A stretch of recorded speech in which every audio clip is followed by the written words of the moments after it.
Hi, good evening, everyone. This is Sushmina from Peace First. We would just like to notify that we are waiting for a few more participants to join in. So that is the reason why. Please stay on the line, and as soon as all the participants joins in, we will begin with our panel discussion. And thank you to all those who joined earlier than the scheduled time.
Good evening, everybody. I'm Anushri, co-founder of iConnect, and on behalf of all the organizers and community partners, I cordially welcome you all to the Social and Entrepreneurship Panel Discussion 2021.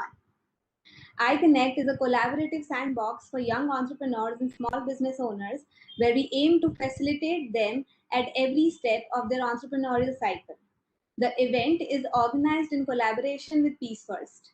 Peace First is a global organization which helps young people create and lead projects that addresses injustice in their community through courage, compassion, and collaborative leadership.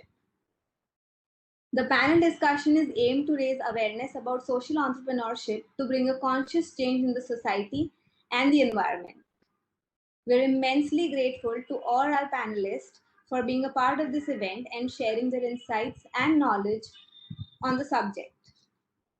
I welcome Mr. Perry Maddox, CEO of Restless Development and founder for Just Open Leaders. He firmly believes that to create the change needed in our society, to restore the power, and to rise to the challenges, we need leaders. Only through new and better leadership, we will rise to the challenges, which matters the most, from poverty to systemic racism to climate breakdown to coronavirus. We welcome you, sir, to the event. Thank you for joining. We have Mr. Oluwaseun Kayode.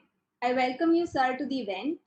Mr. Kayode is the Regional Manager for Sub-Sahara Africa at Peace First and founder of Schoolinka, which is a social enterprise, which is an edtech company creating an ecosystem of highly skilled teaching workforce for Africa. Schoolinka was listed as one of the African Union top 50 education innovation in the year 2020. We welcome you, sir, to the event. We then have Dr. Raluca, who is a lecturer at National University of Political Studies and Public Administration in Bucharest, Romania, where she teaches PR and digital marketing.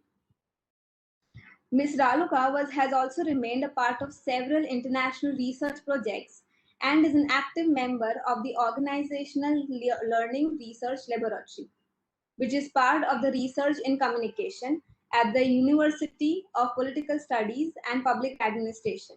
Thank you so much, ma'am, for joining us for the event. We finally have Mr. Akash Upase, who is a facilitator, social entrepreneur, and technology consultant. Mr. Upase is co-leading Community Connect, a blue ribbon movement where he focuses on building youth leadership and active citizenship in urban spaces. He's a part of several communities, including South Asian Youth Conference, Human Library, and Global Youth Alliance on Kindness, and is currently serving as the Vice Curator of the Global Shapers Thane Hub. We welcome you, Akash, for joining us for the event. The event will be moderated by Ms. Ritu Jain, who is a prolific young enthusiast and who believes to bring socio-economic change in the society. Ms. Jain is the Secretary of All India Welfare Society. She is also a YAB and SDG 10 expert at Global Youth Coalition for Road Safety. She is a youth researcher for peace building, which is supported by European Union. She is a network member at Youth Peace and Security at UNSCR, and she is the country ambassador at Peace First for India. I hope you all have an insightful evening with us. Thank you so much for coming. I will now hand it over to Ms. Jain for continuing the discussion. Thank you for joining. Hi, hello everyone. Anushri has just introduced me. My name is Ritu Jain, and we have all gathered over here to discuss about social entrepreneurship, and which we are listening to and hearing like quite a day. Everyone, wants to become social entrepreneur and wants to start something of their own. So I would like to tell you this term is not at all new in the society. There is one person who is finding social entrepreneurs, helping them and supporting them through his organization since 1981. His name is Bill Drayton, and his organization name is Ashoka Innovators for the Public. And he's supporting young entrepreneurs, helping them and funding them also to execute their social responsibilities and giving back to the society. We must have heard of Malala Yousafzai also, of course, the youngest teenager and who received Nobel Peace Prize. Her organization, Malala Fund, that also been co-founded by Shida Shahid. She is a young entrepreneur, social entrepreneur, and what they do is, whatever the fund they get globally, internationally by the other organization, they invest it in educating women, women empowerment, girl child. So what is social entrepreneur and how does it differentiate from other entrepreneurs? What is the major difference between social entrepreneurs and other entrepreneurs? Are they actually giving back to the society? Because there are a lot of misconceptions regarding social entrepreneurs. How do they do it? And young people have that misconception whether I am going to earn or not. Like, is it going to be profitable for me in future or not, or whether I'm actually only giving to the society, not to my family. So firstly, I would like to welcome all our panelists. And I would like to ask this question at first. What is social entrepreneurship, basically? And how would you define it to the young people, the young audience, and like their misconceptions? Why do they believe that they would not be able to earn a profit if they start any social entrepreneur or any social business? So I would like to ask Perry first. Hello, Perry. What would you say upon it? Like, what is social entrepreneurship? And the misconception they have.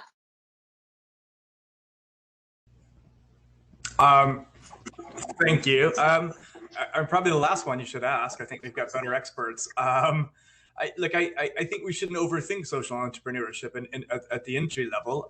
It is, these are entrepreneurs creating enterprises, profit making, who create a social benefit as well. And I think the big thing to me is dropping the either or and the false binary that you either have to have a business or make a social impact. It's not true. And I think social entrepreneurs are the ones who look at it and say, I don't accept that division. And instead, I see massive potential in using markets and kind of profit motives to create big impact in the world. In fact, I believe that's the best way. I imagine most would say. But I'm far less expert than the other panelists, so maybe let's hear from them.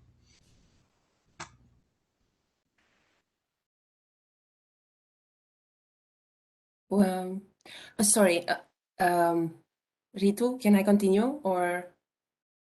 Yeah, sure, please. Okay, thank you. Actually, Perry had a very good perspective, offered a very good perspective. I am not necessarily an expert in social entrepreneurship, but I am, let's say, a specialist in digital marketing. And in terms of perception and misperception, this is ultimately very important when I conceive a strategy and when I'm thinking about how I can combine the expectations of consumers and users worldwide with what a business has to offer. And in this sense, it's mostly what Perry emphasized, the fact that there is this separation between the both. So whereas all the gurus right now, all the trends are going towards sustainability, right? So they are encouraging this. This is making a wide discussion and is bringing a lot of value into how businesses should be behaving. And from an empirical perspective, also from a research perspective, we can see these nuances in the way researchers also address the subject, right? Because we want to see businesses adding the value, giving the value, offering it in the most honest way possible. And this way, adding the social value at the core of the business is the only, perhaps the only sustainable way to actually do this. Because obviously businesses are dependent on the way they are perceived, right? On a long-term basis, on a short-term basis. And this is why I appreciate Ritu, the fact that you started with common perceptions and misperceptions, whereas these are the most important and relevant factors in addressing the problem. Because this is what we're discussing today, right? The way we're shaping some perceptions. So yes, in Romania, I could say there are many challenges, obviously, in terms of policy, in terms of legislation, in terms of the way this is perceived in general. So encouraging this sort of contribution for young people mostly, I mean, in generating these sort of businesses, in initiating these sort of businesses, is I'm sure it's just the tip of the iceberg at the moment. Yes, thank you. We can't hear you. Sorry. Yeah. So can we like sum it up that social entrepreneurship is basically not only giving back to the society, but also resolving the cultural issues or the societal issues or the environmental issues that our world or our society is facing right now. And the people are coming up with some or the other maybe solutions to address those. So coming to that, I would like to ask Akash now, as a young person, what does a young person should, how does a young person should address these issues, like environmental issues, and what should be there as a young person? Right. Thank you, Ritu, for that. And before that, I just wanted to add a couple of points on the previous question because I felt it relevant and also wanted to share as a young person, or like as my like friends and etc. How do they look at it? So one is what Perry shared is completely true. Like initially there was misconception personally as well that if you want to be social entrepreneur, that means that you cannot earn or you cannot have, for example, any materialistic needs per se, or it cannot be a for-profit making enterprise, right? But then obviously there is a spectrum of how you can define it.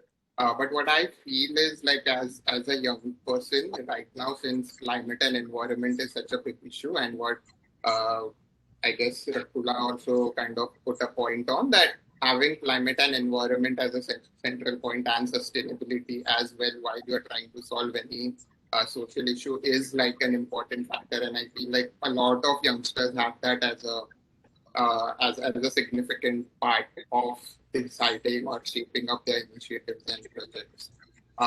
So yeah, and at the same time, I feel the second is also like it depends on where you are as a person, right? I feel like as youngsters or like as any person, if you're true to yourself and create an enterprise or like an initiative which calls out to you is how I feel like it's the best way to go about. Because I've seen a lot of people, even though they don't feel so much about doing it completely not for profit and doing it voluntarily, they even do that and they burn themselves out, or they are not so much like able to do it for a longer term. So if, for example, if you have to create a sustainable model, a financially sustainable model, having a social enterprise, like a for-profit model or part of it, you should go ahead and do it. And there's nothing wrong in doing that. I guess there is a lot of stigma and like a guilt as well, right? If you're doing for the society, how can you earn, or how can you kind of think for yourself? So it requires a lot of unlearning and kind of being okay with it. But you are not doing it just for the profit making. So I guess if that consciousness is there, and I'm sure it's there with a lot of us, which because we have seen how it has affected, and I think like that's the way to go about it for sure. And coming back to the question that you asked Ritu about how can you go about it, and I can share a bit of it, and then maybe over time we can keep adding. So one of the ways I started my journey in social entrepreneurship, it's been very recent, but the way I started was volunteering for the social cause or with initiatives and organizations that you call out for, right? It can be like beach cleaning, or I started with in civic engagement and making people aware about that, or it can also be youth leadership, etc. So I feel like as a young person through college days, and even in their younger days, if they can start volunteering and just dabbling into things that they relate to and seeing where their interest lies in. And I feel volunteering is like the easiest way to go about it. And there are a lot of opportunities all over the world and wherever you are located. So that's how you start, and then you see which of these initiatives call out for you, which are your interests, so on and so forth. And that's how you keep building upon it deeper and deeper. So like that's in short. Yes, volunteering plays a vital role in shaping your career, because I have volunteered with like a lot of organizations, and actually that helped me to decide in what career path should I follow, because that helped me what are the pros and cons actually of choosing a career. So now, like as a leader of a lot of young people, I would like to ask Terry that Restless Development helps a lot of young people, because I worked with the organization, so and that helped me for career choice also.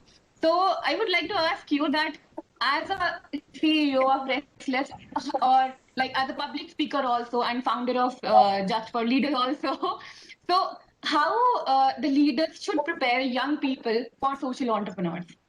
Like what are the basics that you can give to young people while becoming a social entrepreneur, or what like you can speak on? Sure. I mean, I think something Akash said really resonates with me. The kind of the notion of a little bit of stigma around business and around for-profit, kind of motives that exist in the social change space. And I think we just have to let that go. There are so many ways to create change in our world, and for us to spend time stigmatizing, you can run an NGO, or you could be in the for-profit sector, you could be out marching on the weekend, or you could be a digital activist. There are so many different ways for us to channel our individual passions and skills, and it's just not going to be the same for everybody. In the same way that a college system doesn't promote, create all the same professionals in the world, why would a social change ecosystem, try to manufacture people the same way? And I think so. When you start to think about it like that, I think Akash really nailed it. I think that's really, really important. And it's good to hear that word stigma, because I've never heard that word stigma. But I live it, and I see it every day with my staff and my volunteers and my partners. There is this slight kind of attitude in our sector where people look down their nose at business. Why? You know what I mean? There's plenty of charities that are just as bad as business, if we're honest. There's plenty of business just as good as good charities, right? There's a lot of ways. And so when it comes to us and to how do we kind of help prepare social entrepreneurs, to me, I think there's two things, I think, and this is from a nonprofit, from an NGO's point of view. I think there's two things we can do. One is transferable skills, and two is feeding that fire. And teaching how you create change in the world. The latter we probably tend to do more often. but nourishing young leaders and helping them define their voice, helping them to understand how change happens, because change is very complex. There's many ways you change a policy or a law or a societal belief or fix a water system or something very small, right? But I think understanding how change happens is a big thing that the charity sector can offer into this space. But most importantly, it's transferable skills. We know that the education system does not prepare us for the jobs that are going to be there in 10 or 20 years. There's no way that it could. And we know from our research in India and Southern and South Asia and Africa that the one thing employers want from young people are transferable skills. They will teach the technical skills. They can onboard you, they can teach you how the business works, but what they struggle to teach is communication, listening, teamwork, initiative, all the kind of things that the charity sector excels in developing with young volunteers. And I think, our role is to not take ourselves too seriously in the NGO and the charity world and to know that we do it all, but to look at what we do really well, which is basically breed leaders. And how do you then help those leaders, those who want to go into social entrepreneurship, to identify those skills and repackage those skills? Because that's not always able to be for people. You've led a program in a rural community for 6 months. How does that possibly prepare me to get into a social enterprise startup? Well, step back. You've been running group teams of 30 volunteers. You've been running finances. You've been running monitoring evaluation data. You've been managing complex relationships with, local authorities, with police, with youth groups. You know what happens when it rains, that nobody shows up, and yet you still deliver through that. That kind of skill set is worth its weight in gold. I've got a master's in development, right? And I watch our volunteers, after 6 months, they've got more development experience than I got with a master's. Hands down, right? Okay, so how do we help those people package those transferable skills so it goes into the CV, so it goes in the interview, and then they can sell that and offer that rather than thinking it's a different language that I have to speak. So those would be the main ones to me, all the while nourishing that fire and kind of helping them to see how change happens. But I think our biggest offer is transferable skills, and the way you do that is through experiential learning. Adults do not learn by rote repetition or recitation. Adults learn by doing, by processing, by reflecting, and by applying that knowledge again, right? And so when you look at any job that a young person is going to be doing with a charity, it's a teachable moment. And it is for all older people too, right? But those kind of teachable moments and lived experience is how you identify the skills, and then a little bit of job to repackage them so you can offer them onto the businesses, would be my answer. But I'm curious what the other panelists think. Experiential learning is actually very important, and I would really like to say about the stigma that I've heard a lot when I say that I am a social worker. So people ask me, what do you do for earning? I'm like, I am earning, I'm not unemployed. So that's a common question I have literally heard of hundreds of times. What do you do for living? So is it really paying you? I'm like, yeah, I'm paying my expenses on my own. So of course I'm employed. So that stigma needs to be literally diminished and removed from the society, that it has, people are employed in the sector also. Coming next to lecturer. So you interact with young people at university and college a lot. So what is the situation of social entrepreneurship there in university and in college?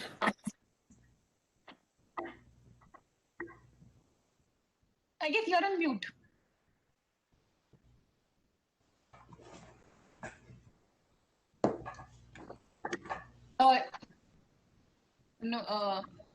You're on mute.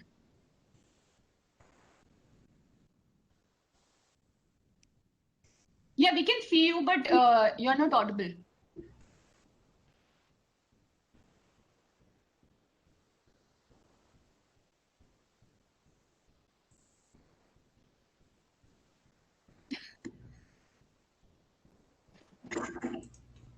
Yeah, now you're audible. I see.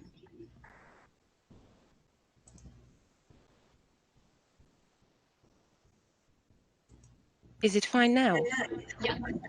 Okay, I don't know what happened. Yes, university students are very interested in entrepreneurship and in gaining the experience beforehand, before working per se.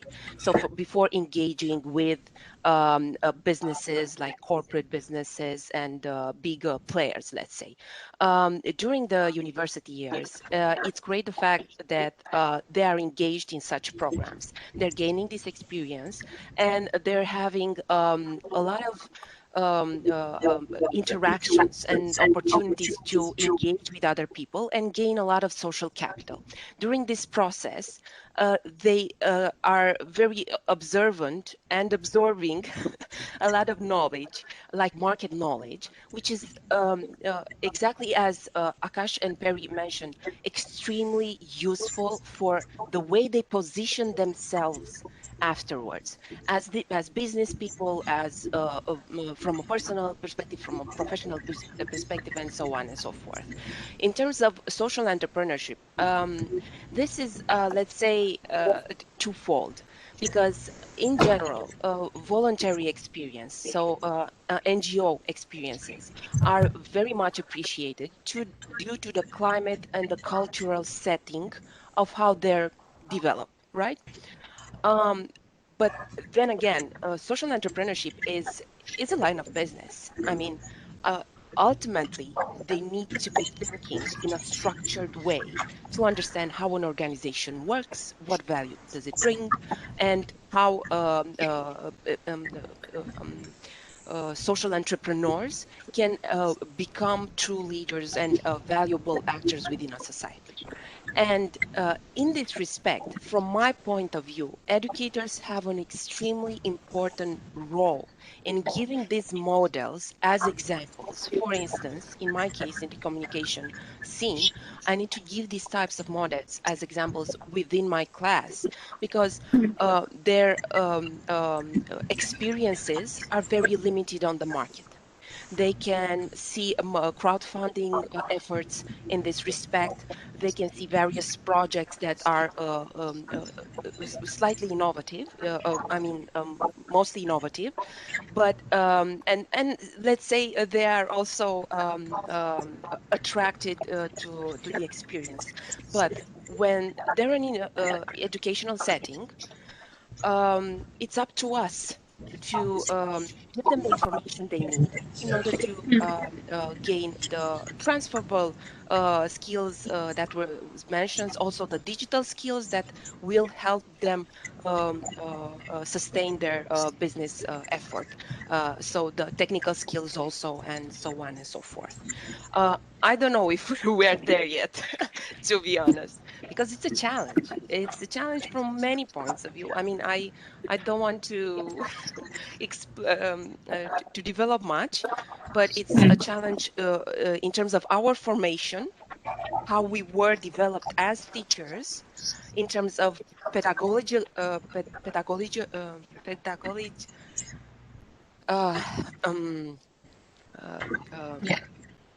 In terms of methods of engagement in class, and also in terms of infrastructure and how we can actually support this skill development and this interest they have. Yeah, right. Yeah. That is quite a learning thing because at university it is equally important by the faculties to teach the importance of social entrepreneurship and why is it important for the society. So now coming as a young person, because Akash, you lead a team of young person also, being a young person and people who belongs to the same age, and you're a leader of that. So why do you feel and what made you to believe in social entrepreneurship? Like, what is the important, why we should encourage more and more young people to become social entrepreneur? Why is it so important?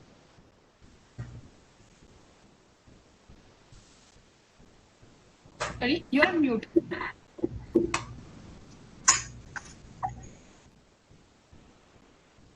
Okay.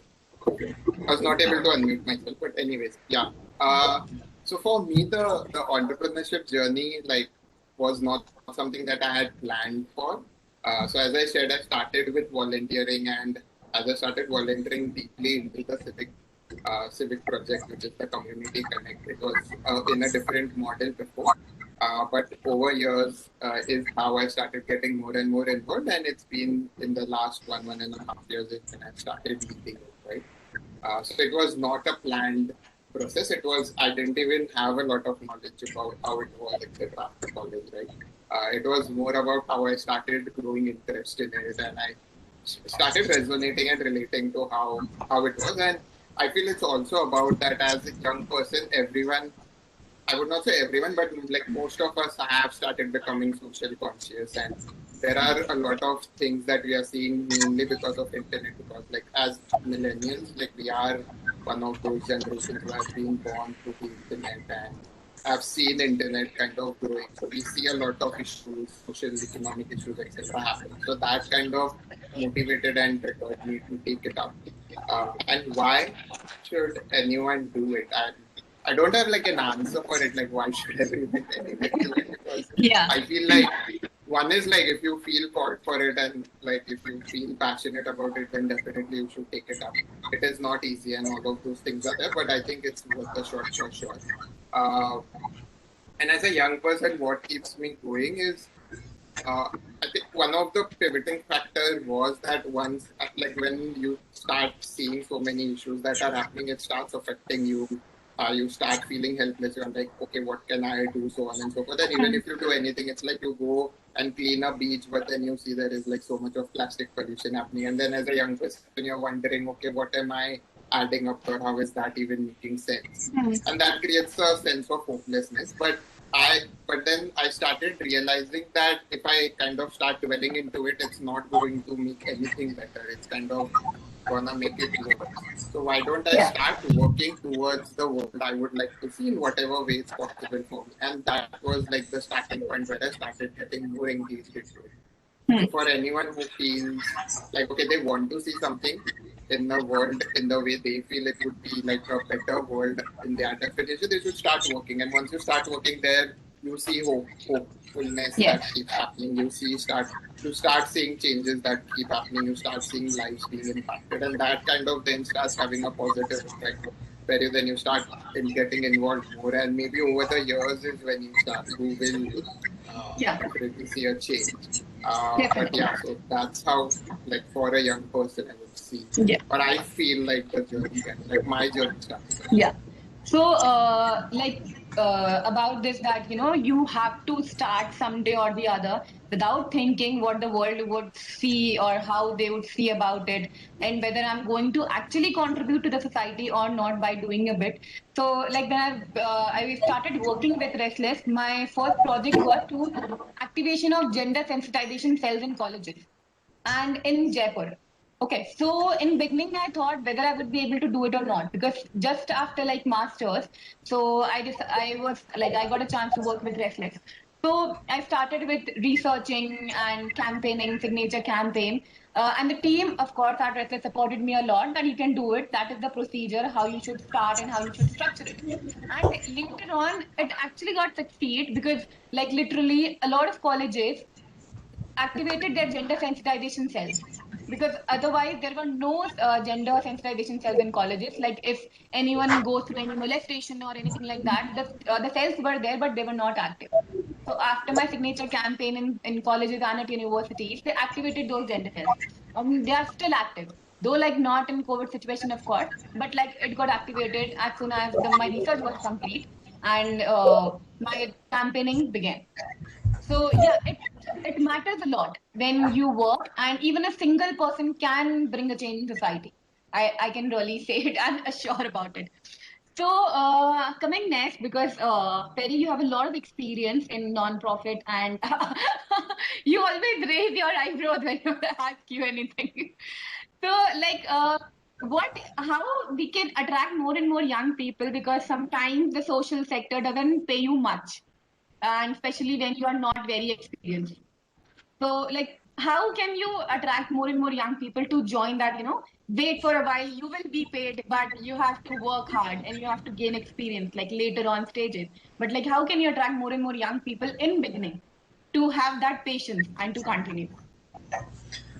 Well, I mean, two thoughts come to mind. I mean, one is make the social entrepreneurship, these businesses work and grow them, and demonstrate the impact that you can have, and kind of put to bed this myth that I don't accept the trade-off that you can't make a decent living and make a change in the world. You know, I don't accept that. And you know, and I think, you know, the more young entrepreneurs we have out there, the more social entrepreneurs out there that show us what can happen, you know, the better. And like, I get really tired of going on Instagram and that kind of stuff and seeing people, you know, praising Elon Musk and praising all these like, bluntly terrible white men and holding that up as like this archetype of entrepreneurship and saying, oh, I wake up and I hustle and I wake up and I grind. Like, what is that? You know, I don't buy that. You know, I think we have so many models of social entrepreneurs out there who are making a difference in the world. And I think storytelling is really important and putting some different people up on pedestals, which is why I raise my eyebrows every time, because I don't think the white man should go first, just for the record, you know. I think probably last, if at all. We've had our time, you know, and I think, you know, promoting a different archetype of social entrepreneur and saying, this isn't all about sacrificing everything and working 7 days a week and all that kind of stuff. You may have to work, you have to work in every industry, sorry. You know, it's more about what do you get. And I mean, I remember this conversation with my dad a while ago, you know, I won't tell you how many years ago, but more than a couple decades, and saying, I want to get into international development. He goes, are you serious? Is that even going to pay? And I finally found a job board and sent it to him and said, look, it will pay, you know, 5 or 10 years, just like any other field. Right. And so, you know, the volunteering is the route to a long-term kind of solution. And he goes, okay, you know, go for it. Right. And I think signposting is important to show people that this is viable, but also candor. And yeah, you're not going to come in and be a millionaire overnight. You're not going to come in necessarily and be a Greta Thunberg next week. You might be, right? But you probably aren't going to be. You're probably going to have to grind it out and, you know, and pay your dues and build it up. And I think we shouldn't be shy about that. I think, you know, the flip side of that kind of glorification of hustle, right, is that we kind of are a little bit naive about the commitment that's required. And you know, it is not easy. And social entrepreneurship is not for everybody. There's risk in entrepreneurship, right? And if you can't afford to fail, this may not be the space for you, right? And that's tough to say, but you know, most businesses succeed on their 3rd, 5th, 7th iteration, right? Well, if you're barely, you know, if you barely have a living, if you don't have anything to fall back on, then we need to be honest about that risk, right? And so I think, you know, tell different stories and put different people who are exemplary of what social entrepreneurship can be. You know, let's support those people to grow their businesses, to hire more people so that you can make a salary. And let's encourage people to enter the field, but not be naive about the reality of the first couple of years, right? And the risk that's involved. That would be my sense. But again, I'd love to hear from the experts. Yes, actually, that is, you need to check your background also, and you need to keep that balance, that whether you have it or you need to have a lot of patience when you want to become a social entrepreneur, not only an entrepreneur. So my next question, maybe you can say, what are the things that one should consider while developing ideas or business models for societal and environmental problems, or for any other problem that our society is facing? What are the things that one should consider while developing ideas? What are the tips that any one of you can give for developing ideas? So, Ritu, can I just share a couple of points on the previous question, if that's okay? Yeah, sure. Yeah. So I agree to Perry, and still I have a different view or like an alternative way of looking at how do you go about social entrepreneurship and how young people can be encouraged. I feel like one of the ways is that you have them at the decision-making table, right? Which is very important. So even the project that I worked before, it was volunteering, and now I'm leading it. But before, even when I was volunteering it was that, okay, I had a say into how can I design it and how can I shape it very actively.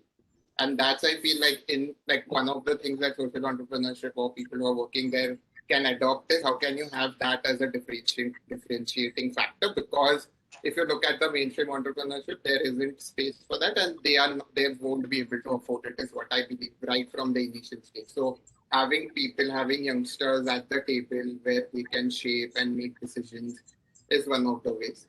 And I'm saying this because I believe, like, all said and done, that we can make money, etc. But there is obviously a gap between how much you can earn if you pursue a for-profit making versus like working for social entrepreneurship. And that's there, and that's the truth. So there needs to be that. There needs to be also investment in personal learning, right? Which Perry kind of touched upon at the initial, wherein it's an experiential learning. So how can you invest more into the youth who is working with you in their personal growth, which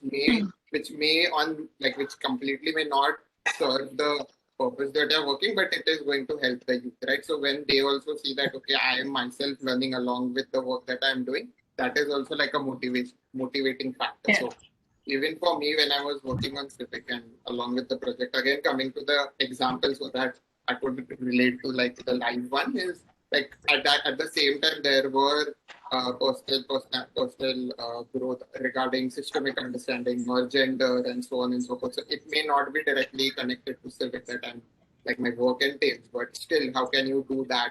So like investing in their personal growth is also like important, and that can be a differentiating factor. And the last point I just wanted to share is I don't think that, okay, everyone needs to just go all in, right? So even if you want to start social entrepreneurship, so the way I started it, I was working in a tech startup, right? So it was not that I was completely dependent for my financial year. And and along with the work that I was doing, I was trying to this was more like a side hustle or a side job or whatever you could call it. And over time is when I started taking it more actively. So you don't, I feel, even if people, because a lot of youngsters are scared and there's this, okay, what if I get it wrong? And if I get it wrong, then okay, my 20s are wasted, so on and so forth. So, and I have been in that fear, and that leads to inaction, and that's a completely downward spiral. So how can you have a balance? So you don't need to take a risk. Maybe you start slow, you take a side hustle, you start something which is not very risky. You have something as a finance. So even now when I'm leading it, it's not that I'm completely dependent on that for my finance. I still do other consulting or like tech jobs which pay me. And that's how I'm trying to balance it. And it's over time. And this configuration also took me like 4 to 5 years now. So you could keep configuring and readjusting it as you have. So I feel like, and I say that because I don't think we require a lot of full-time people into NGO space, right? Citizens, a group of people doing it in their own time, like how much ever possible, actively doing it is going to create a long-term systemic change. We do need people who are full-time into it, but that's not like a solution which applies to everyone. We should encourage for more and more, but at the same time, there are various ways in which you could also define what a social entrepreneurship is or what a social entrepreneur is. It's not that, okay, if you're doing it full-time is when it is. There are ways to do it. And whatever suits you, whatever is comfortable for you is what I believe, like once you take it up, there is no fixed answer. And like all these Elon Musk and Mark Zuckerberg of the world have, like, those are not the templates, I believe.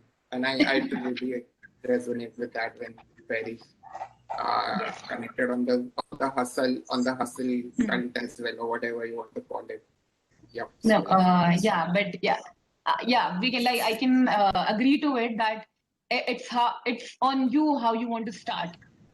You can take it slow, you can take it on a larger scale if you want to start from social sector or from some other sector, and then slowly and gradually shifting onto social sector. It's totally up to us, like to any person who wants to start. So coming back to the question, what are the developing ideas that you can give to anyone who wants to become a social entrepreneur, like who wants to address any societal or environmental issue? Well, I think that I don't think actually research says that entrepreneurs are risk takers by definition. So they have this great component of risk taking, and within their profile, they will identify themselves with behaviors that imply resilience. And a lot of risk taking in general. So this is the easiest way I can put it. I think in terms of however, in terms of developing ideas, I would rather say, look at what is happening at the societal level and find the need, because this is a consumer-centric perspective, obviously. The moment you identify a need that is corresponding, as Akash said, it suits you. I think that's a great combination. But if you're going towards something, that looks good, but it's not necessarily a recurring need, and it's not actual, I don't think in terms of satisfaction you can get there. And satisfaction in this line of business, I think it's a key motivator. It's a key driver. It keeps you going. At the end of the day, yes, it's about nonstop work. Everyone works nonstop. It's true. Absolutely. So it's like a cycle. The effect becomes the determinant. And if you don't have the effect, which is ultimately satisfaction, yes, you're doing for the money, obviously. So we're not talking about monetary incentives. We're talking about personal satisfaction related key drivers and motivators. Yes, they will be returning in a loop, and it's up to you to keep that loop going. Nobody will come and give it to you. So in terms of developing ideas, see what's happening on the market. Is there a social problem? And start from there. I mean, I think I'm saying this because my students are also most of the time giving examples of projects of online PR strategies and marketing strategies for businesses who don't need it.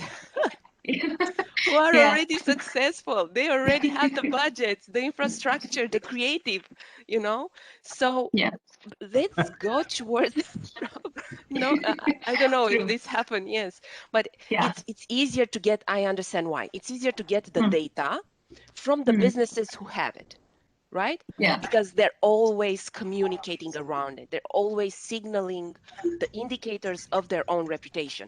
But the other ones, the smaller businesses, the social entrepreneurs, it's about the narrative. I agree, Perry. It's absolutely about the narrative. Unfortunately, it doesn't get as much buzz and awareness as the others. Yes, and most of them, they have perfect stories in terms of marketing. So they have the perfect stories, as in they're true, they're authentic, and in theory they could sell better, but they still don't get as much visibility as those who have bigger budgets and less desire to get involved in social problems. Sure. So yeah. I think I divagated a bit, but you understand. No, that's fine. That's fine. Perry, would you like to add on something on this? Developing ideas? Yeah, I mean, I'm old school in this regard. I agree entirely with Silvia, and I'm really enjoying listening to everybody here. I'm a big fan of the old hedgehog model, the good to great hedgehog model. It's Jim Collins. It's an ancient book, but as business management books go, I find it to be one of the more rigorous ones. I say that in lighthearted sense of rigor. And what they talk about is successful strategies, right? And what's really interesting is that's not till like chapter 5 of that book. They start about team and purpose and a lot of stuff before they get onto the strategy, right? But the strategy, they basically they pairwise compared companies and said who took off and who didn't. Why did Coke go like this and Pepsi didn't when they were spending the same on marketing, right? Why did Xerox take off and whoever else their competitor, we don't know their name, right? And they looked at strategy. They found that the commonality in the strategies that worked basically ticks 3 boxes. One was, is this something you're passionate about, right? And I think it's really important here. If you're going to get in here, you're going to work, right? And you're going to take risk. And it's, and that's great. And that's what makes this space very innovative, but it's difficult. We're going to work, right? So you got to be passionate about it. You got to want to get out of bed on those terrible mornings. You got to want to get back up off the mat when you get knocked down, because it's going to happen. The second is, does this drive your resource engine, right? And resource engine is not income, but it's brand, it's tech, it's talent. Does your idea allow you to attract the resources? That's what Silvia's saying, right? If there's no market for it, doesn't matter how passionate, how good you are, right? If there's no market, there's no market. And the third, which I think is really interesting, is can you be the best at it in the world? Doesn't mean you're the best at it today, but do you believe that you truly could be the best at it, right? And do you have a model that could be? And what they found is companies who did that, who worked in the areas they were passionate about, that gave them the resources they needed, and that that kind of competitive drive and a unique offer of rather trying to do everything or replicate it. Nothing drives me crazier on Instagram right now, right? And I do a lot of my blog stuff on Instagram than all the digital marketing people that follow me, right? Or that I engage with. There's nothing wrong with them, right? But they've got all these proven solutions for how to be an Instagram influencer. But the only people they're influencing are the other thousands of digital marketing people on that site, right? They're just speaking to each other, and then they turn around to all these other coaches and go, do your carousels, do your designs, do your blogs, do your stories, just like it works here. It's like, no, mate, you're selling to a captive audience. There's not a for like just open leaders coaching, right? And I think that's really important that we kind of differentiate and make sure that resources are actually there, that we validate these kind of business ideas and models, and that we make sure that we can offer something to the world. You don't have to be the next world-changing entrepreneur, but you got to believe you can be, right? I think that's really important. So I like those kind of areas to start. I mean, that's not terribly rigorous, but it's often where I kind of point young leaders and just say, can you tick those 3 boxes? And even if you don't, I think the act of thinking about it might lead you to where you need to be. Yes. Literally, I applaud because you have defined the developing ideas for any young person. Like, it's imperative in such a niche way that people should actually explore these 3 topics around it. So Akash, would you like to say on this?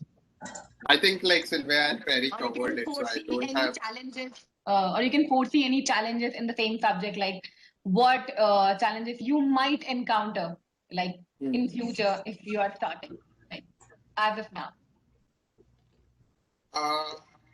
So I guess the challenges, if I have to talk about that, so since it's been like only a year or so where I've been into it, so the initial bit I personally faced was, as an entrepreneur, you need to like also talk the language that the industry or the market or the one that you have to serve understands or they kind of relate to, right? So that one is like, how do you as a young person learn and kind of engage with that is one. And second, I guess like one of the I don't like what it's like a self-learning has been that how do you not go all out initially, right? So like a metaphor that I like to use is it's not a sprint but a marathon, and that's like very important, like to not to kind of make sure about the challenges that you would face, etc., right? Because you'll not see instant gratification, something that we are very customized to because of Instagram and all the other things. So you won't see something that, okay, if you do this and this is like, you'll see direct change immediately. So those will be the challenges. So you'll not get those. So how can you then look at it at a long-term perspective? One way to kind of address those challenges, and at the same time, I feel like something I can see right now, which can be a future challenge, is that at least in India and how much of knowledge I have, there are a lot of initiatives or like an infrastructure incubators, accelerators to help NGOs and initiatives in the initial years, right? So there are spaces, there are models, etc. to work. But as you grow and like maybe into the year 3 and year 5 spaces, when like I don't see a lot of support structures available. Maybe I've not tapped into it yet, or like that's my blind spot, but I have not been able to see like, okay, in year 3, in the next couple of years, if I have to reach a particular space and kind of accelerate or go deep or whatever way I want to grow, are there support systems available? And that's something I feel lacking in the middle years for social entrepreneurs, because I feel then that's no longer sexy, or like people don't find it like very interesting enough or like a new initiative to support. Or something an amazing idea. So I feel that's where like a challenge I see in the foreseeable future. Yeah. So like, since like all 3 of you belongs to different countries and continent also. So as per your nation or as per your continent, what can be the future of social entrepreneurs? Like, are there going to be increment in this? Or like, what do you believe as a person from USA, from Romania, and from India? So who want to go first? I would say in Romania, it's a long way to go. And that's because, as I said, so there are legislation problems and policy-related problems. But from my point of view, the biggest problem is lack of interest. So the challenges are related to the investment the people are willing to give in this direction. So, and we're not talking because the younger generations obviously are more socially responsible and aware than we are. I mean, than I am. Sorry. Okay, I'm 33. So, but because I was in a position when where I needed to learn about this because I was connected to the market in the education environment, but other people within my age frame, not necessarily, not as much. So self-education is extremely important, and when there is no encouragement or very, very little encouragement from the authorities in this respect of getting involved, getting socially responsible, and so on and so forth. The individual is seeing himself without the resources to hang on to outside his own intentions. So in this sense, this is what I'm saying, maybe until 2030, we will see some movement, we will see directions. Like Akash said, we have hubs here, we have interest, we have investments in such projects. But considering that the small frame it works in, it's just, I don't see it evolving that rapidly. So in terms of infrastructure, we have problems. In terms of yes, in terms of education, we have challenges, many challenges in how we frame this this entire process and in the recurrence of the subject. And in terms of public interest, again, it's not that popular. So three, let's say, main dimensions, which is social, cultural, economic, you know. Okay. Yeah. Yes. You would like to go, Perry? Look, I'm not terribly qualified to speak on the U.S. I've moved here 6 months ago. I'm from here, but it's been 15 years since I've lived in the States, and I don't have a ton to say. But you know, we've been studying this with a lot of young leaders in Africa with Restless Development, and in the same way, I mean, the U.S. has some advantages, and that's access to capital is going to be one of the big ones out there. And you know, there's a lot of venture philanthropy out there, and there is a lot of news. And I think, you know, that's why I was talking about the archetypes to start. I'd like to see different kind of archetypes, but you know, there is you know, hopefully, you know, less young talent is having to explain that story to their dad like I did. I think that is beginning to change here, at least in certain circles. And I think we have to be really clear. It's not homogenous. It is completely biased toward people who already have privilege, who can access that kind of capital. And I think that's going to be the real challenge here, right? Is how equitable can this space become? But in terms of, you know, entrepreneurial spirit and attitude, you know, there's a lot of that. And, you know, I think sadly, we're going to see more demand as a result of educational and economic failure elsewhere. You know, the fact that young people don't feel that, you know, the system that they're coming up in is terribly advantageous is going to push them into other areas.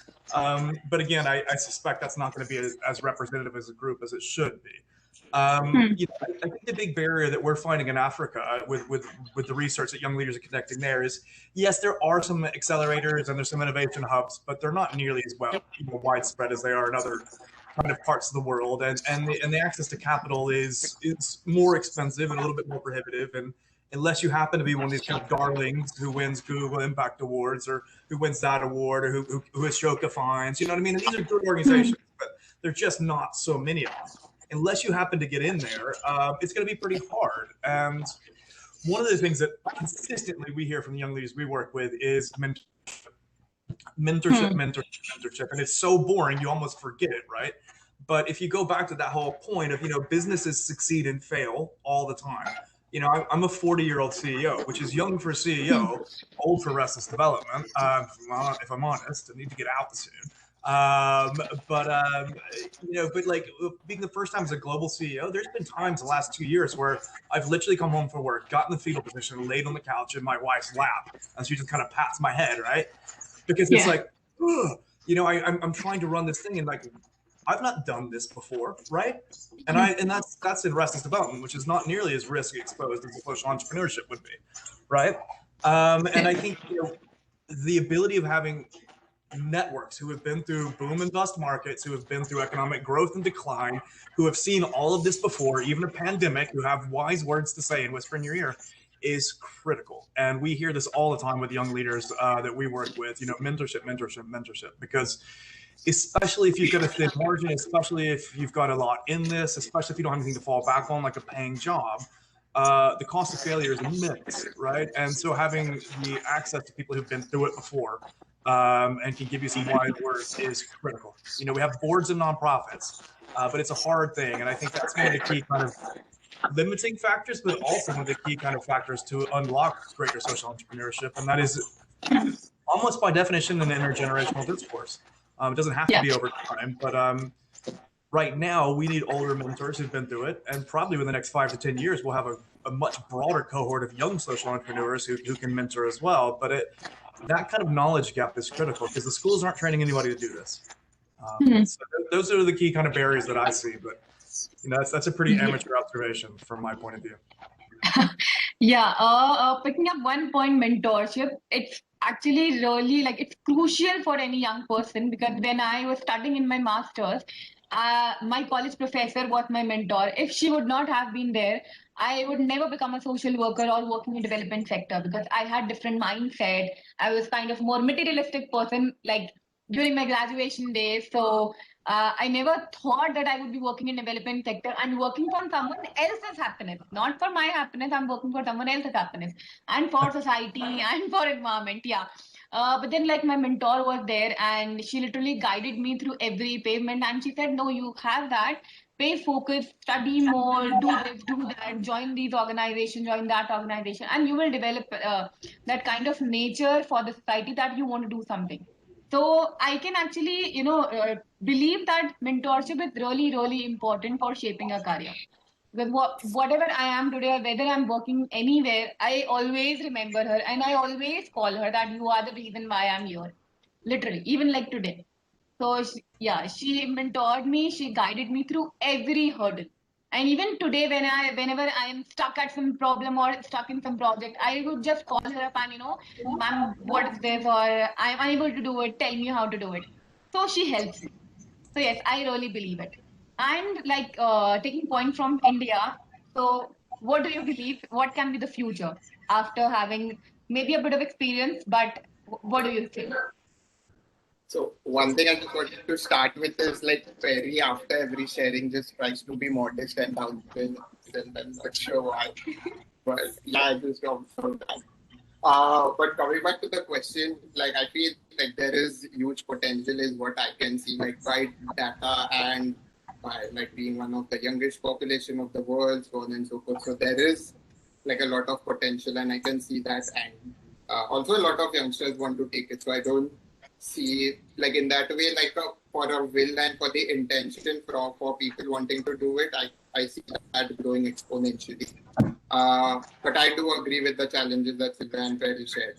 And one of the things that I have realized since I've worked a bit in corporate as well, is multiple things, right? So in corporate entrepreneurship, a lot of risk taking is encouraged. So in the sense, even if you burn $10 million in a year, that's fine, so on and so forth. But exactly when you're trying to do something better for the world, and then there are certain risks and some things don't work out, that kind of is not accepted. And they're okay, how can this happen? So I just feel a lot of some of the good things which are there in entrepreneurship needs to kind of get into the social entrepreneurship as well, be it mentorship, because if you see like I'm just calling mainstream mainstream entrepreneurship as a black box letter word, but they have like a good support structure. There are so many networking, they have these cohorts, so on and so forth. So how can we have those things in social spaces? Also, like how can you not discourage risk taking, and like I don't know, like so there is that scope for development as well, right? And also with giving funds, and personal experience, I've realized that, and it might not be like a very popular view, but I feel like there is so much of lock of like, okay, you need to have like an impact, or even like when you're raising foundation, there cannot be like cost which you could draw in from the funds for particular things, admin works, etc. Right? So I just feel like even with funds or foundations kind of supporting network, how can you have it more open structured and something which doesn't have a lot of boundaries and restrictions? Because those things, like if I have to call it like unrestricted funds, obviously you have certain expectations, but those are to support those initiatives and not block them, right? So I feel like it requires encouragement on various fronts. And also, like talking from India regarding policies, I'm hoping that as government have more policies, etc., in place which support like the entrepreneurship or the social entrepreneurship model. Like currently, there isn't a lot, sadly, but I'm hopeful and optimistic for that. So those were certain points. Yeah. So like our world is going through pandemic, and it has already crossed 1 year. So let's just talk about it and brush up ourselves, because every day we read about it in newspapers and magazines and journals and articles. So how the social entrepreneurship has been affected by COVID-19? Because it has affected almost every business, whether you're doing at home or maybe going to office. So how it has affected like the mindset of young people, whether they should start it or not, how the COVID-19 has affected social entrepreneurship, like on scale. Who would like to go first? I would like to go first because I don't know. And that's why it's a very good question, and it's a research question. I can tell that in general the entrepreneurs' mind, but all businesses' mindset were basically tormented, let's say, traumatized by what the pandemics meant. Other service businesses adapted, but in general, considering that social entrepreneurship, so I can just presume, considering that social entrepreneurship is mostly focused on helping vulnerable categories. Unfortunately, they were the most affected during this process, and the fact that they so I'm just I'm just thinking that within within the 1 year crisis situation that we all went through, this has mostly affected the vulnerable categories, and as such the social entrepreneurship businesses. So I wouldn't know to say in numbers and in figures, because I just don't know. But that's a very good research question, and especially related to the mindset of from what I've discussed with some students, the interest is there in investing something that is worthwhile and provides meaning. So there is more interest, let's say, in that respect. But I don't know. I don't know if that necessarily equals social entrepreneurship, because it just puts the pressure more on businesses, large businesses, on investing their purpose and their mission into sustainable related objectives, which can be CSR related, obviously. Yes, we've seen a lot of CSR campaigns, and they worked, and they brought a lot of value in terms of image and reputation. So that works. I'm worried that social entrepreneurship may be seen as this, because there is opportunity in positioning oneself on the market from this point of view, if I'm a social business, I'll get more support, I will get more community engagement, and on the long term, I will have public support.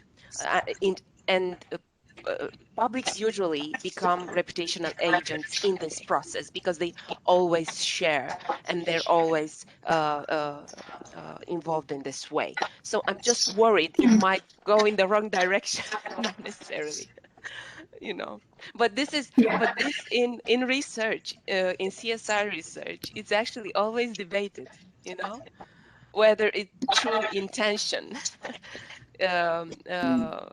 The one which is related to the social aspect, whether businesses are just trying to get more appreciation from publics, or whether, you know, they actually want to give back to the community. So I hope this won't be the same.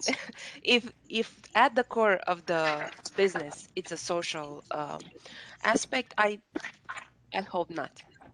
Yeah. Yes. So, Perry, would you like to go next?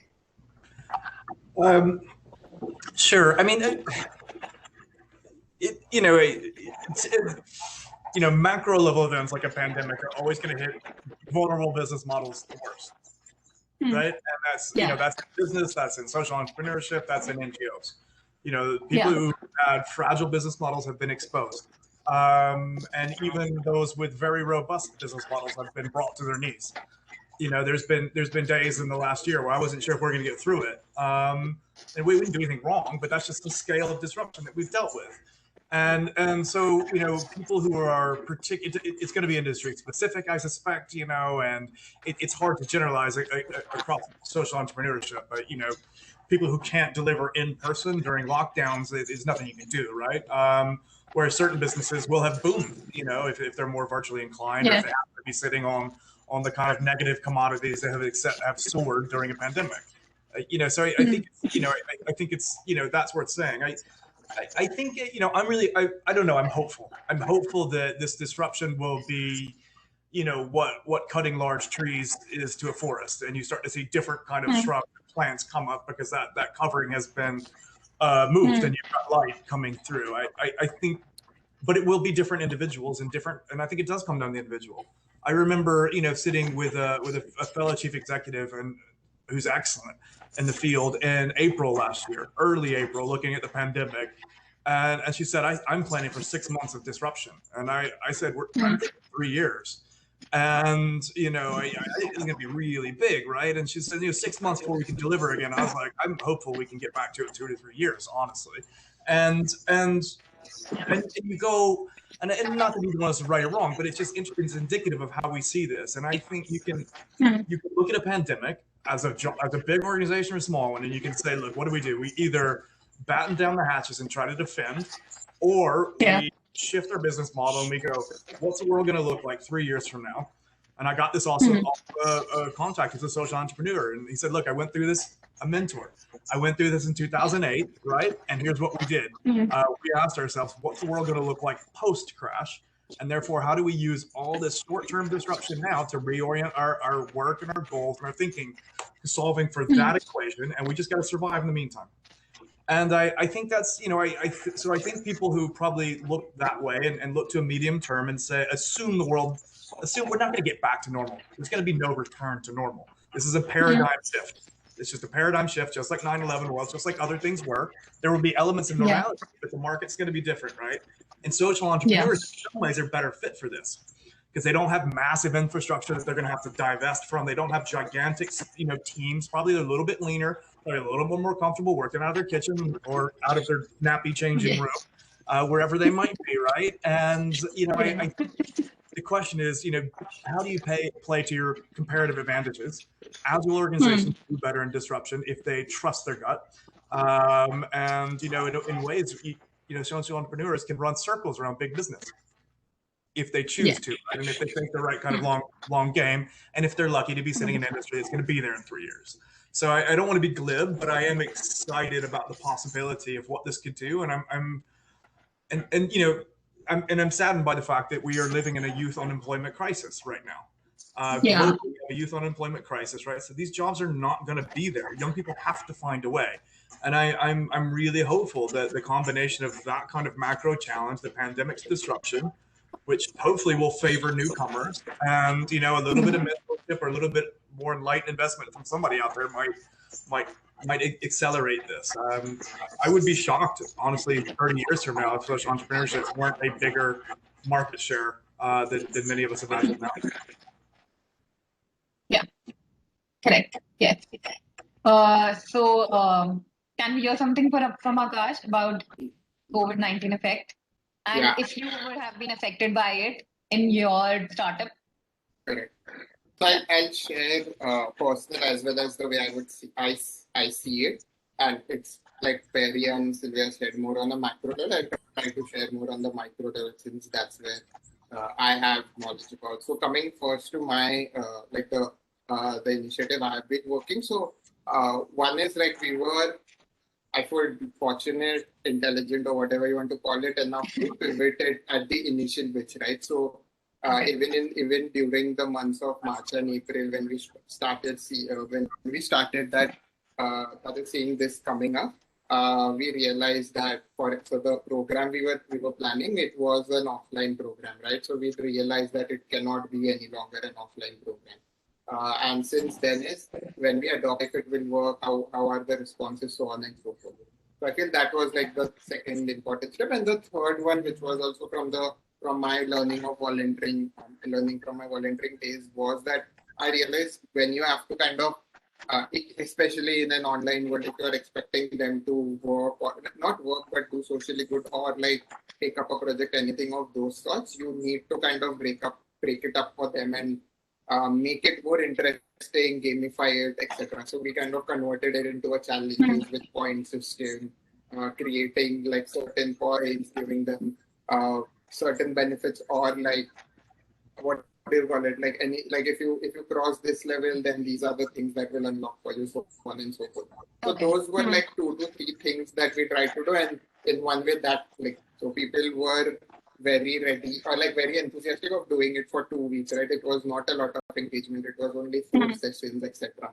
So that kind of helped us. Wow. And at the same time, it helped us to also kind of cut down on our costs, because that time we didn't have any active funders to support the program during our pilot, etc., because it didn't require a lot of infrastructure costs, right? And we could work from our home, and in that way, it was a lean model. So that really helped. And from there is like, then we started kind of scaling up, seeing that, okay, this is, and now we have realized this, like this online is going to be there for at least the next 2 to 3 years, and even in the future, because now a lot of youth are prefer this, and it also kind of helps us to kind of connect and work with youth who would otherwise would not be possible because of location restrictions and the places that we work in. Yeah. So in that way, it has helped us, and I feel like just adapting to it, making those quick changes, etc. as well. The second thing I feel about in the micro level of how how COVID has affected NGOs, etc.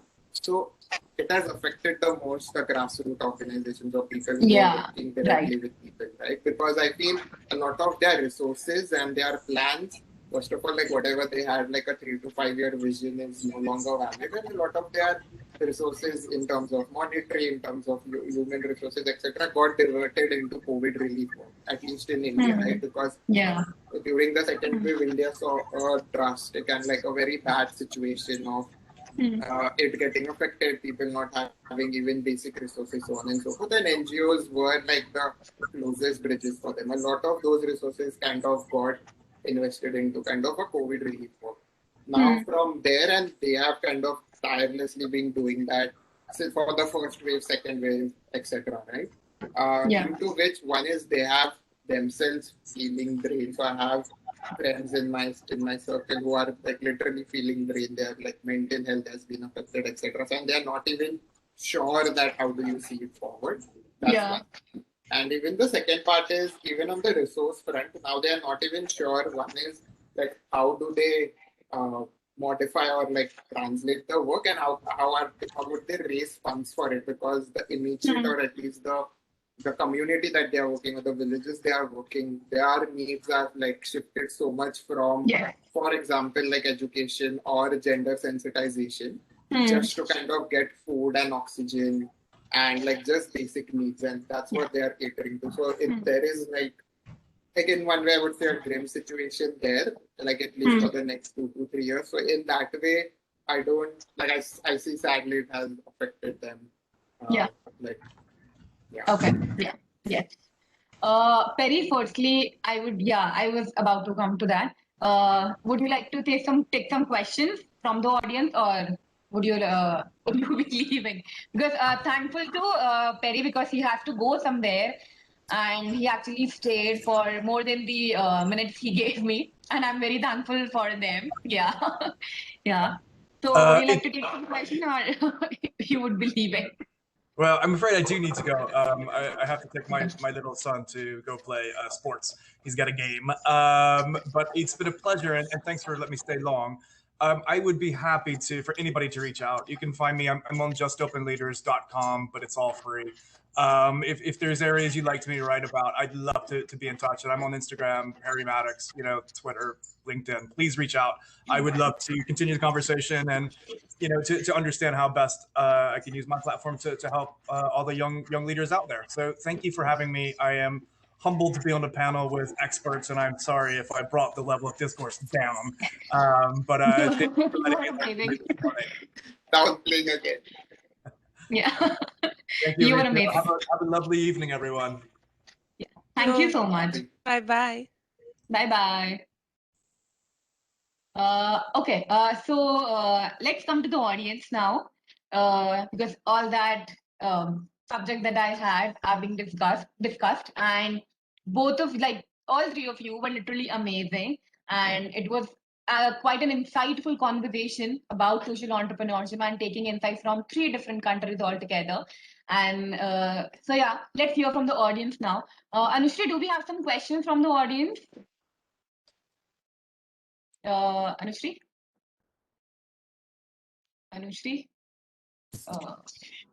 Yes, I'm here. Okay, so do we have some questions from the audience? So far, no, we don't have. If anybody wants to ask, please come ahead. Yeah. See, you guys were so clear that they actually do not have to ask any questions. Because actually you were quite clear. Even a lot of my doubts are also cleared now. So, yeah, anyone has any questions? I don't think. Okay. Okay. That's it for now. So now hello. Okay, we have one. Okay. Yeah. We do have one question from Rishabh. So Rishabh asks, what would you recommend as the best way of finding a mentor while still at school? Yeah. Sorry, can you repeat the question? Yeah. So what would you recommend as the best way of finding a mentor while still at school? Oh, that's a great question. Well, especially for your, I mean, I'm extracting the information Akash told me earlier. So I really believe that in hubs, there are people who are willing to do this. In hubs and accelerators, like Ritu also found, but not only. I think that while still in school, you should find possibly a management teacher, an educator, who can direct you and develop your mindset of growth in the business perspective. Because at the end of the day, we're dependent on that in terms of business. It's a business, as I said. So I really believe that beside the mentor who is directly connected to the market and who can open the doors for you to be able to network properly and gain and collect as much social capital as you can from this point of view, I think that you should definitely go towards teaching management, and who also is involved possibly in entrepreneurship. So in entrepreneurship, not necessarily in social entrepreneurship, but in entrepreneurship, because you can get the skillful side related to social from the accelerator, and also the let's say business mindset from the university teacher. Just my 2 cents. Yeah. Yes. Can I respond to that? Yes. Sure. So I feel like one is plus to what Silvia shared, right? So even in schools and colleges in India, they have entrepreneurship cells. So there are e-cells in each of those colleges and schools. So how can you start getting involved in them? So that's like the first step and the easiest way for you to kind of start getting engaged and mentors and finding mentors, etc. And second is what I did was I started volunteering at various places, right? And like and once you start volunteering, you start meeting people. So and there are these volunteering drives, etc., which are organized by some NGOs or some initiatives, and that's how once you start being more regular there, you'll start meeting people who are doing it more actively, start networking with them, so on and so forth, and that's how you can build and like find mentors, so on and so forth. And third is also like there are these clubs and there are these collectives in one way that you can be part of, right? So there are road tracks and ISEX, and as you grow older, then there are global shapers, etc. So there are these tangible ways, and then obviously cold emailing or reaching out directly. So I have seen that at least in the social entrepreneurship space, people are more responsive and more accessible. So even if you want to get in touch with someone, just like maybe dropping a message. So even like, for example, if you want to get in touch with Perry or me or any one of us, you can directly maybe drop a message and share what you feel and like if any questions you have, and we'll be like glad to respond to it. And so just cold emailing, the age-old techniques of cold emailing or just messaging them directly on social media also helps at times. So Yeah, right. Totally.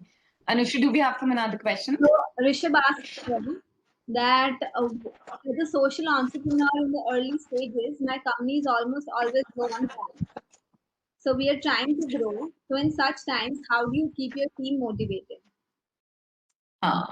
Yeah. Can you repeat? I couldn't hear the complete. Yeah.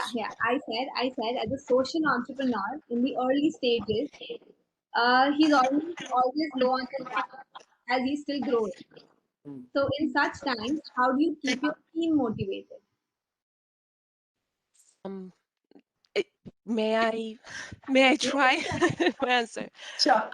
I think we are definitely facing difficult challenges as we speak. But before we even had these challenges, these aspects of motivation, organizational motivation, was a main topic of discussion throughout, I mean, ever since organizations were developed.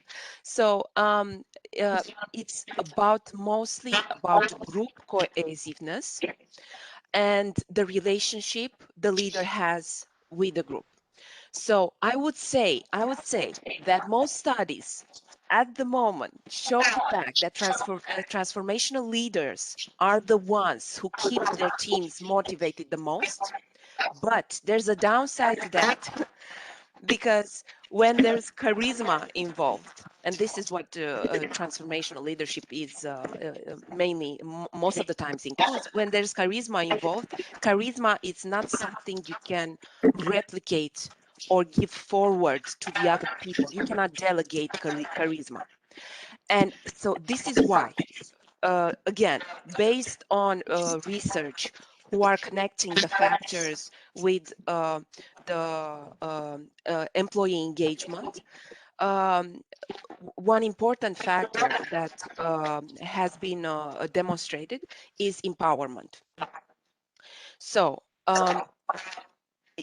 the relationship with the leader is important, but if the employee doesn't have the ownership and the understanding that that piece of work there constitutes as a contribution, the leader will just fail in influence over time.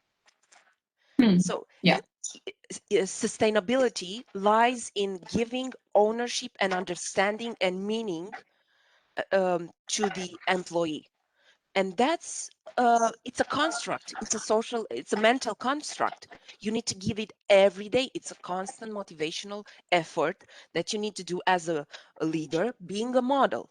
You cannot implant someone a seed of Yeah. meaningfulness. Yeah, true. Unfortunately. Yes. Yes. Yeah. And the relation is really important, and you have just laid emphasis between the leaders and the employees. It's really important. Yes, totally. Yeah. Akash, would you like to say I something? completely agree with what Silvia shared. Like Okay. giving ownership, practicing collective leadership. Like I feel like the next form, or like what she also shared, transformational leadership. I see one of the ways is how do you practice collective leadership, right? That how do you kind of give more and more ownership, start decentralizing power, because then they, like your people that you're working with, they also start, or like they also feel as closely as you would be feeling for the organization, etc. So that you're working on, and that's like a everyday work. It's not like a magic wand of one day of doing something, or you bring about one policy change and things will start practicing and Yes. happening. And it's a slow and sadly and and unfortunately it takes time. But I guess the fruits are on the other side are really great. But I completely resonate with what Silvia shared on that. Yeah. Okay. We have Amit. Amit wants to ask a question. Amit, can you please type your question? Also, Anushri, your voice is echoing, so we are not able to hear you properly. Okay. Yeah. Are you able to hear me? Okay, it's better. Yeah. Hey, Anushri, can I ask over here rather than typing? Yeah, sure. Go ahead. Yeah, thank you so much, Ritu, and thank you so much, Akash. And it was, great insight from all of you guys, including Silvia. I have, many questions, but I'll take it, with two major questions that, triggers my mind. First is we have a great ecosystem. People like Ritu, people like Akash, Silvia, and, you guys are doing fabulous, making a great ecosystem, but still, I'm specifically talking about Indian community and the Indian, people, the people who don't have access to, let's say digital platform or any such thing. How can we make that, a win-win situation? Because we, people like Ritu, Akash, Sylvia, you guys know how to connect with those kind of people, but those people don't know how to connect with people like you. So how can we build that, win-win situation for these, kind of people? And it's specifically only for Indian people, India.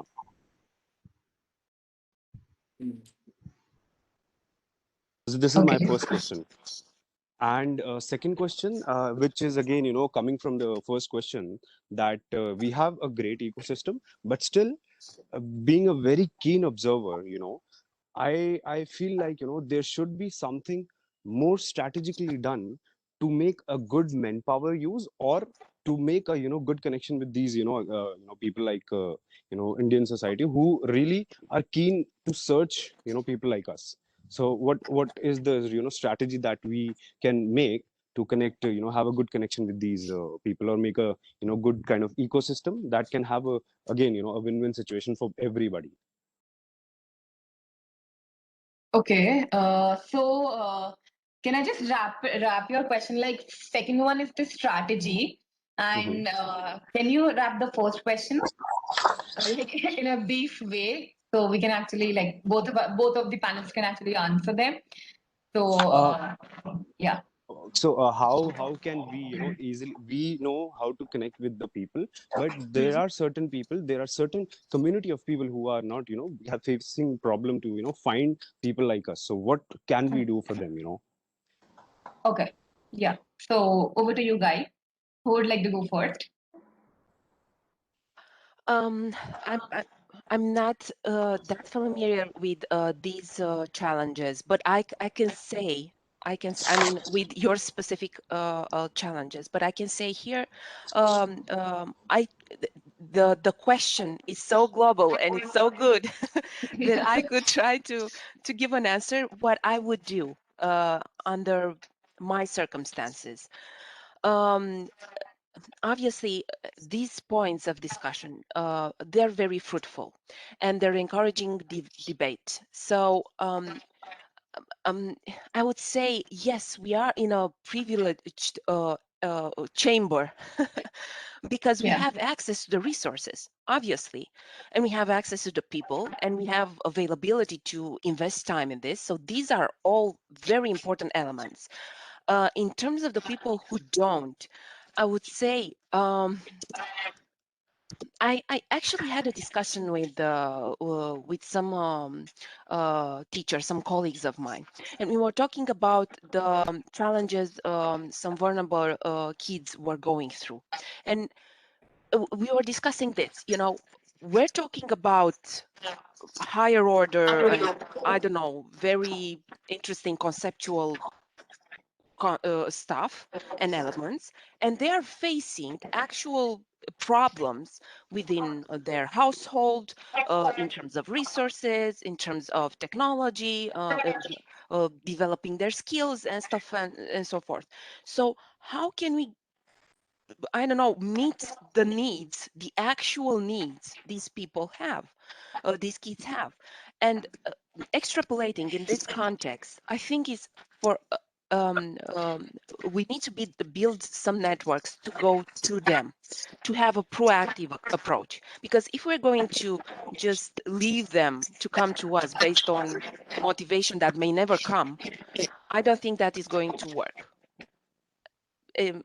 Okay, so this means a lot of marketing from my perspective and finding brand ambassadors who are actively getting involved, voluntarily getting involved into promoting these sort of topics of discussion, and this sort of people who can be seen as examples, obviously. But in this context, for a structured approach, it's always going to be events management. So as a main strategy, workshops, webinars, obviously webinars where they can be conducted, and just hangouts, meetings, friendly discussions, informal discussions. Because if we're waiting for a systemic approach, that might come too slowly. That's my two cents. Yes. Yeah, that was an insightful answer to the query that the person just raised. Akash, would you like to say something on the same? Yeah, completely agree to what Silvia shared. I'd like just to add on to that. One is I feel like as people like we who have privileges, we really need to listen to the people that we are talking about here, which are maybe the ones who are living in, because he, like, I guess he had it specific to India. So if you are referring to people living in villages and in rural backgrounds, so really listening to them, because I feel a lot of times what happens is we think that this is a particular solution and then we try to kind of fit that in their settings, which may not even help them, right? So I feel a lot of initial work requires of how do you really listen to them, which means, okay, if I have access and I have privilege, I don't start sharing my knowledge, etc. First, I listen to what do they really feel.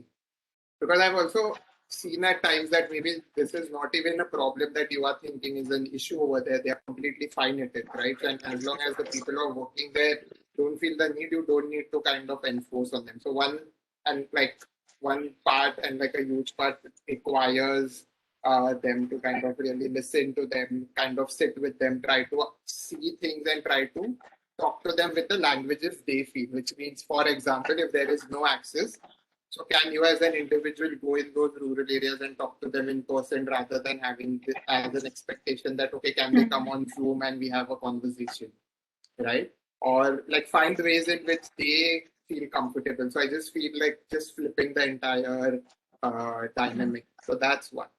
And second, I feel like in forms of ambassadors that Silvia also shared, but like how can you kind of empower like a lot of rural collectives and rural work that already been doing. So there are in informal ways people working on even in not so accessible areas. So instead of you going there and kind of doing your stuff, can you just support and kind of empower people are already working over there. And you can just be like more of a resource person and someone who can accelerate and help them to create the change that they're already doing. You yourself don't have to go there and do it. Already, if there are people doing it, can you support it? And I think that is what one of the key factors of entrepreneurship I feel we require when like people do ask that, okay, are big foundations gonna make change or small group of people? And I feel like small groups of people working in decentralized way, and then there being a platform like this where they come share their views and learn from each other is what is required. So I guess those were a couple of points, and I hope that answers your question. Yeah. I hope the answers are clear. Right. Thank you so much. Thank you so much, guys. Yeah. Okay.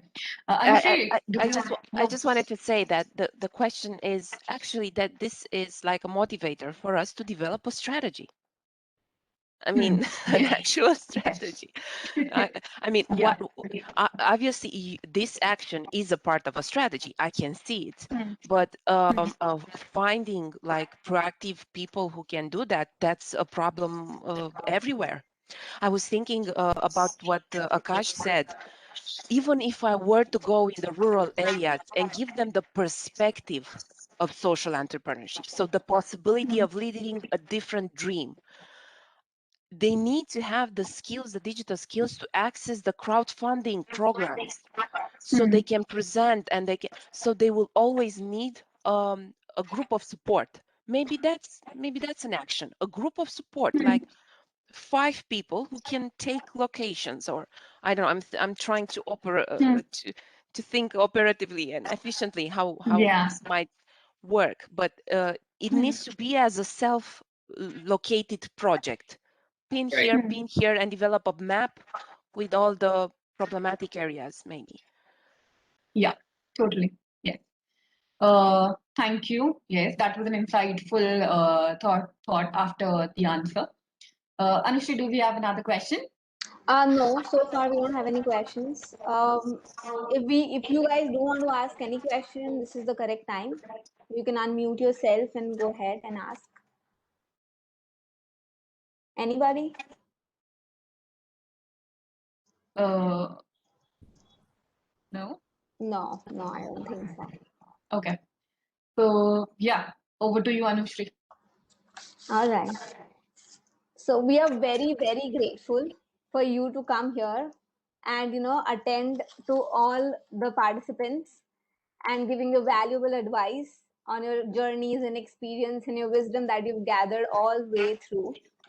Moreover to that, I'd personally like to thank Akash, Dr. Raluca, and Perry, who's not here, who left early. So thank you so much for coming out, taking your time out, and giving our participants and of course us your valuable wisdom. Yeah. Thank you so much. I would like to add on. Thank you so much, AY Connect, Peace First, to invite me as a moderator with these amazing people and amazing entrepreneurs and lecturer. And yeah, so it was quite an amazing experience for me also to moderate the conversation. So yeah, special thanks to Anushree, Rajvi, and Sushmina. Thank you so much. Rajvi and Ciochină, can I ask you to come online and show faces, please? Yeah, we are here. I can see them. Hello. Hi. Hi. All right. Yeah, please go ahead. You want to say something? Yes, I wanted to, if with your permission, I would like to take a print screen.